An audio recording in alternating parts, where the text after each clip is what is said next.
What is up, guys and girls? Hurricane Liz here, back for another brand stalker video. So we are stalking brands here like we stalk exes. Just kidding. I know a few of you are not kidding though. And today I take stalking again to a whole new level. Stalking none other than Activity Slayer, who absolutely crushes it by slapping unicorns on just about anything. So I'm going to show you not only how they are launching, but why this is so effective, and this is something that you should be doing in 2021 and beyond. But I will also show you another marketplace that they are taking full-on advantage of, where you should be thinking about jumping into the future. So without further ado, I am super fired up. My cat, she's somewhere over there fired up. Let's do this. All right, so we're here at my screen share, and the publisher we're gonna take a look at today is none other than Activity Slayer, which is famous for, here we go, you guys will definitely recognize this book. I talk about this book all the time. I talk about what's on this book all the time. That's why I'm super fired up for this. Here it is. It's none other than the famous Unicorn Activity book, which crushed it during COVID and still continues to crush it. It's right now at 3,000 in books, which is pretty darn good considering that it's just selling. It's been selling a ton. It's got a tremendous amount of reviews. I've even purchased the thing just to see what was inside it. And interestingly enough, it's nothing special. So we'll talk about why they've had this success, and then we'll look at a couple other key factors about this particular publisher, which is none other than Activity Slayer. So again, this is the book they're famous for, which supports my theory, slap a unicorn on anything. This one obviously has a lot to do with timing, so they got into the unicorn market very early. But let's still have a look at this book, and then we'll see if there's anything that has changed since 2018 and what they're publishing now. And I'm just going to take a peek inside. As we see, it sells extremely well. It's got a pretty decent cover. It's very nice. It attracted a ton of people. It's still got the same first copyright page, which we'll see here in a second. It's still got the "this book belongs to," and then it's just got a bunch of generic random unicorn pictures, unicorn mazes, unicorn puzzles, all that good stuff. And then it has the standard back page, and then it shows kind of a couple of tidbits of what you're going to get inside the book, and it's done tremendous for them. It's the formula that they use for all their books, as we're about to see. And let's see if they have anything else that's contributing to the success other than really good timing and now just having built that brand, which I constantly talk about on this channel. So if we go back and take a look at all of their titles, we'll just click into Activity Slayer and we'll see here are all their titles. As usual, I like to sort them by popularity so we can see what's most popular as of right now. Interestingly enough, it is the Easter books. And these Easter books have been around for quite some time. They were loaded back in March 2019, which means they're 2 years old. They've got a decent amount of reviews, 190, which is a lot for Kindle.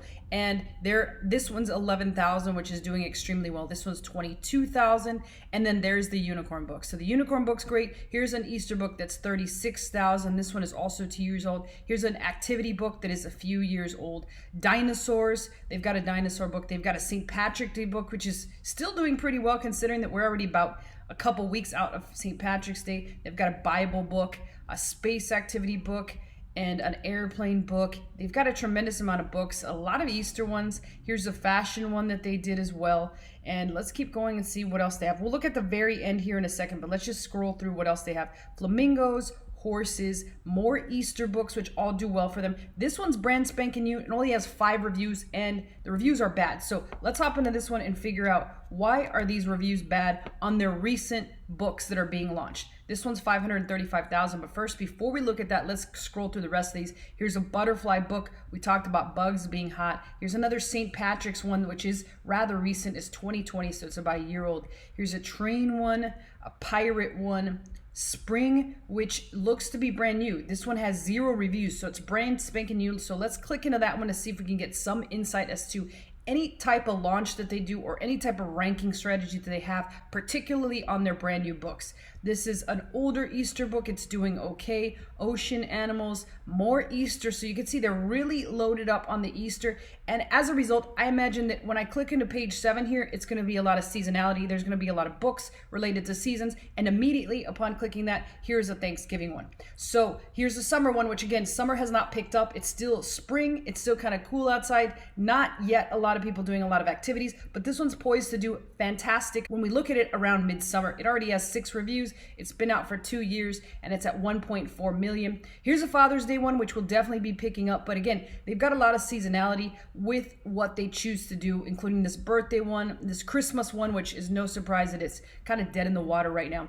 And so that's sort of their strategy. They rely on the fact that they pounced on the unicorn one and they have a pretty decent amount of fans that recognize their brand, that recognize their covers and look to buy their particular books. And on top of that, they don't have any email strategy whatsoever. I looked at the front and back cover of the unicorn one, which I bought, I have in hand, and nothing there collecting emails, nothing encouraging people to go to a page and or trying to collect people's information. So I gather that the brand new ones don't have a strategy either. But let's have a look at a few of the new ones and see if maybe they've changed that. So I'm gonna look at this Easter activity book for kids, which seems to be doing pretty well. They've got obviously the cover and they've got the copyright, which I talked about is pretty standard in all their books, as well as this book belongs to and then blank. And then on top of that, it's got the standard back piece of it, which is the showing what's inside as well as just a brief outline of what's included in the book. And nothing new, nothing fancy. It's the same thing that they've used for a very long time. Now this one has 5 ratings, which means they don't have a single review. These are just ratings. And we talked about how big sellers are having people put ratings on their book. So this could be that case for the 5-star one, but it really doesn't make sense as to why they would give themselves a 1-star and or even a 4-star. So I imagine that these are customers that either weren't happy with the book, just were too lazy to sign in and leave a review, and or these are disgruntled competitors that are just not too happy with the fact that Activity Slayer has a ton of success. So that's a recent one. I don't see anything special about it. When we look and see as in terms of a ranking strategy, this thing came out in March. So it looks like March 3rd was around the time that it came out. Again, this book is only a couple weeks old, maybe 4 or 5 weeks old. It came out on or around March 3rd, and then it sort of shot down, which it seems like there was some sort of giveaways, or here it is. It's the fact that they had the price at $3.97. If we take a look at what the current price is right now, it's now $7.97. So the strategy that they decided to use is price it very low when it launches, rely on the fact that they are activity slayers, so they probably have a lot of people following them. A lot of people were aware that this book, which their books typically sell at around the $8 mark, this book is available for half price. So they had a huge amount of sales as soon as the book came out, thus dropping the BSR of the book immediately to about 74,000. And then you'll notice when that wore off, it kind of picked back up all the way up on to the 200,000. But it had already gained so much momentum that as soon as Easter started to pick up in searches, people were aware that it was there. Amazon liked the fact that they had that huge surge in sales, and so it started to pick up in sales, and it gradually got down to on or around the 30,000 mark. And you'll notice that they also started to pick up the price. So the price was still low here at $3.97, and then it dropped to its lowest BSR here at 44,000. They picked up the price to $5.97, and then it shot from 44 to 80. One thing they could have potentially done is raised it to $4.97 for a little bit and then allowed it to adjust before they just slammed it up to $5.97, because as a result there, it picked up in BSR. And then right here, it picked up again to $7.97. So their strategies raise it for $2, and then it kind of stayed steady. So that shows that it was a decent amount to raise it to, but then it kind of picked up, and then as Easter inched closer, it would do this kind of like dance.